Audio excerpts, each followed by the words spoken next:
आहे आणि म्हणून आम्ही वेळोवेळी या ठिकाणी निवेदन दिलेलं आहे आणि मीटिंग घ्यायला पाहिजे. वर्षातून 3 मीटिंग तालुक्याला आहेत, परंतु ते मीटिंगासुद्धा या ठिकाणी वेळेवर घेतल्या जात नाही आणि म्हणून त्या ग्रामपंचायत कर्मचाऱ्यांचे स्थानिक प्रश्न सोडवण्यासाठी या ठिकाणी पाथर्डी तालुक्यातले आमचे जे पदाधिकारी आहेत, या ठिकाणी राज्याचे महासंघाचे सदस्य कॉम्रेड मारुती सावंत आहेत, या ठिकाणी पाथर्डी तालुक्याचे अध्यक्ष बाबासाहेब शिरसाट आहेत, त्यानंतर आमचे विठ्ठल खेडकर आहेत, या ठिकाणी विठ्ठल खेडकर या ठिकाणी आहेत.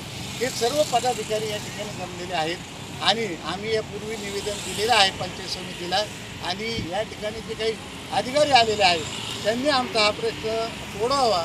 हा प्राथमिक आंदोलन आहे. हे 2 दिवसामध्ये आम्ही हे आंदोलन ठरवलेलं आहे आणि म्हणून संख्या कमी दिसते, परंतु यापुढे हे जे काय आंदोलन होईल ते कमीत कमी 200 कर्मचाऱ्यांचं होईल आणि जास्तीत जास्त या ठिकाणी मोठं आंदोलन करून आमच्या प्रश्नासाठी आम्ही या ठिकाणी भांडणार आहोत. म्हणून आज आमचे जे काही प्रश्न आहेत त्याचं निवेदन घेत आहोत.